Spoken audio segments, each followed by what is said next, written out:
चलिए प्यारे बच्चों, क्लास को स्टार्ट करते हैं। और आज के इस वीडियो में हम आपको इंग्लिश पढ़ना सिखाने वाले हैं कि आप अंग्रेजी कैसे पढ़ सकते हो। देखिए बच्चों, अंग्रेजी पढ़ने के लिए एक चीज़ ज़्यादा ज़रूरी होता है कि पहले आप मात्राओं को पढ़ो, क्योंकि जब तक आपको मात्राओं की समझ नहीं होगी, मात्राओं के उच्चारण को नहीं समझोगे, तब तक आप अंग्रेजी नहीं पढ़ पाओगे। और अंग्रेजी का कोई भी शब्द ले लो, आपको ऐसा शब्द आज तक मिलेगा ही नहीं या बना ही नहीं है जो बिना मात्राओं का हो। मात्रा कम ज़्यादा हो सकता है, आप कर सकते हो यार मुझे ये शब्द मिल गया, इसमें तो मात्रा कम है, इसमें मात्रा ज़्यादा है, लेकिन मात्रा ज़रूर होगा। तो मात्राओं की जब तक आपको समझ नहीं होगी तब तक आप अंग्रेजी बिल्कुल ही नहीं पढ़ पाएंगे। इस बात को आप लिख लीजिएगा। जब हम मात्राओं की बात करते हैं तो अंग्रेजी में दो तरह की मात्राएं आपको देखने को मिलती हैं। एक मात्रा आपको बा खड़ी की मात्रा देखने को मिलेगी, जिसमें आप बचपन से पढ़े होगे कि अ का ए पढ़ते हैं, आ का डबल ए पढ़ते हैं, क का के पढ़ते हैं, ख का के एच पढ़ते हैं। इस तरह की आपने मात्राएं देखी होगी। देखिए बच्चे, ये वाली जो मात्रा होती है जिसको हम बार खड़ी की मात्रा बोलते हैं, इसी में क का की कु के कै ऐसा और भी आता है। तो वो सारी जो मात्राएं होती है उसका प्रयोग तब हम करते हैं जब हमको अंग्रेजी में किसी का नाम लिखना हो। जैसे आपका कुछ नाम होगा, किसी और का कुछ नाम होगा, तो उसको हिंदी वाली अंग्रेजी कहते हैं, तो वहां पर ये वाला अंग्रेजी काम आता है। लेकिन अगर हमको अंग्रेजी का असली शब्द पढ़ना है, जैसे मैट, हैट, रैट, इस तरह के छोटे बड़े शब्द पढ़ना है, तो उसके लिए हमको कौन सी मात्रा काम आती है? वाउल काम आता है। कौन? वाउल। अब अंग्रेजी में आपके 5 वाउल होते हैं। कौन कौन से? ए, ई, आई, ओ, यू। अब अंग्रेजी का छोटा से छोटा शब्द लो, बड़ा से बड़ा शब्द लो, इन्हीं 5 वावल से अंग्रेजी के शब्द बने हुए हैं। जैसे आपको मैं बताता हूँ, जैसे आप कार ले लो, तो कार में देखो ए आया। आप जो है मैन ले लो, इसमें देखो ए आया। तो हर शब्द में आपको इस तरह के वावल आपको देखने को मिलेंगे। बस ध्यान इतना दीजिएगा कि जो वावल होता है, ये कहने का तो भले ही 5 होता है, लेकिन इसका उच्चारण 51 तरीके से होता है। 51 तरीके से उच्चारण किया जाता है। 51 इसके नियम होते हैं, इस बात को याद रखिएगा। तो आज के इस वीडियो में हम इसके कुछ नियम को पढ़ेंगे।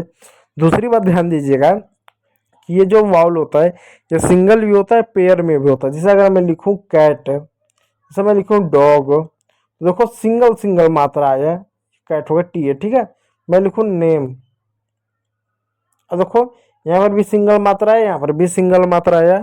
लेकिन अगर मैं रीड लिखना चाहूँ तब, अगर मैं चेयर लिखूं तब, अगर मैं बॉयल लिखूं तब, अगर मैं यूरोप लिखूं तब।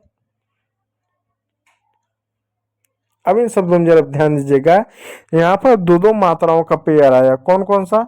आप देख सकते हैं, यहाँ पर आपको ई ए का पेयर दिखा, यहाँ पर ए आई का पेयर दिखा, यहाँ पर ओ आई का पेयर दिखा, और यहाँ पर ई यू का पेयर दिखा है। यानी 5 मात्रा अलग है, लेकिन 2 मात्राओं मिलाकर एक मात्रा बना रही है। तो टोटल ऐसा 21 मात्राओं का पेयर होता है, किसमें? अंग्रेजी में। तो टोटल आपके जो है सिंगल मात्राएं जो होती हैं वो 30 होता है, पेयर 21 होता है, टोटल 51 आपके नियम बनते हैं। तो चलिए क्लास को स्टार्ट करते हैं। देखिए क्या है नियम नंबर 1। जब दो कॉन्सोनेंट के बीच में ए आता है, मैं पेन का दूसरा कलर ले लूं ताकि आपको अच्छा लगे पढ़ने में। नियम 1, जब दो कॉन्सोनेंट के बीच में ए आता है तो ए का उच्चारण ए की मात्रा के रूप में करते हैं। ठीक, अब यहाँ देखिए थोड़ा सा मिस्टेक हो गया टाइपिंग में, मैं इसको सुधारूंगा। ठीक है, यहाँ पर ए है तो ए की मात्रा के रूप में करते हैं। कैसे करते हैं? जैसे एक शब्द है एम ए टी, अब एम को क्या लिखेंगे? मॉ लिखेंगे, टी को क्या लिखेंगे? टॉ लिखेंगे। ठीक, अब ए को क्या पढ़ेंगे? ए। कब पढ़ेंगे? जब आगे और पीछे, यानी आगे और पीछे क्या हो? कॉन्सोनेंट हो। तो क्या एम कॉन्सोनेंट है? हाँ एम कॉन्सोनेंट है। क्या टी कॉन्सोनेंट? हाँ टी कॉन्सोनेंट है। तो ए की मात्रा हो जाएगा मैट।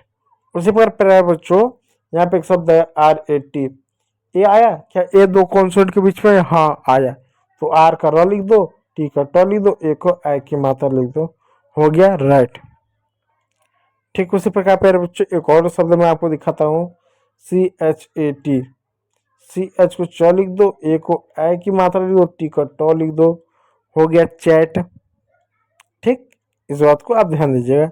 सारे शब्द उसी प्रकार मैट है, हैट है, रैट है, सैट है, चैट है, कैट है, फैट है, वैट है, बैट है, आदि आपके सारे के सारे शब्द होंगे।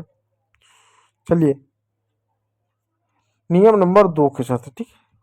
नियम नंबर 2 को जानते हैं। नियम नंबर 2 क्या, कि जब अंग्रेजी के किसी वर्ड में ए आए और ए के बाद एक कॉन्सोनेंट हो, सिंगल कॉन्सोनेंट हो, और लास्ट में ई आए, तो ई क्या होगा, साइलेंट होगा, और उस ए को हम ए की मात्रा पढ़ेंगे, सिंगल ए की मात्रा पढ़ेंगे। कैसे पढ़ेंगे जरा ध्यान दीजिएगा।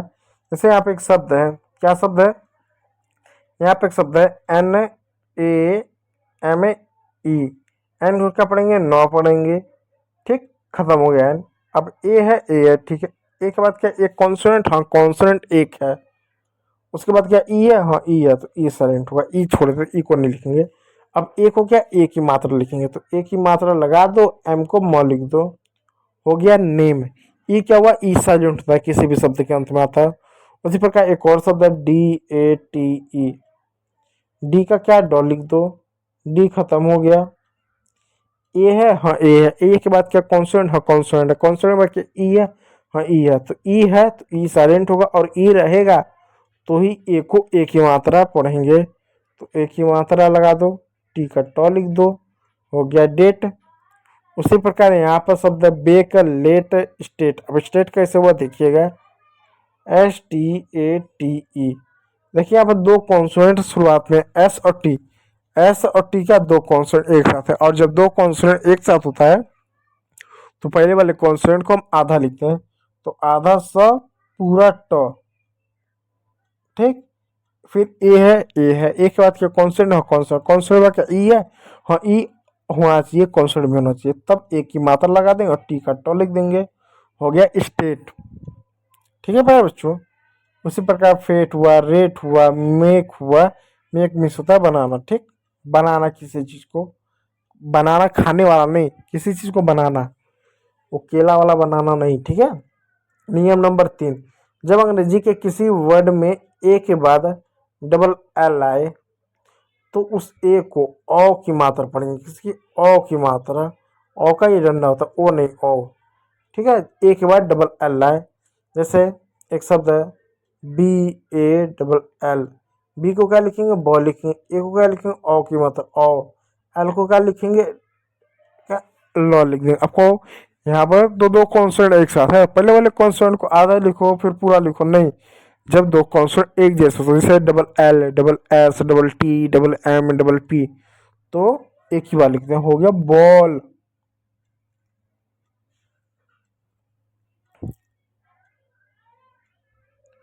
उसी प्रकार हो गया CALL। सी का क हो गया, ए का ओ की मात्रा हो गया, डबल एल का क्या हुआ, लॉ हो गया कॉल।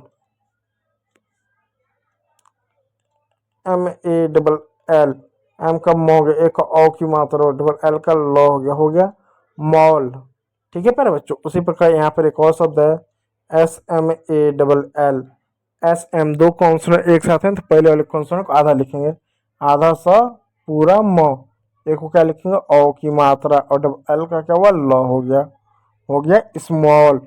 ठीक है प्यारे बच्चों। उसी प्रकार एक और शब्द है ALL।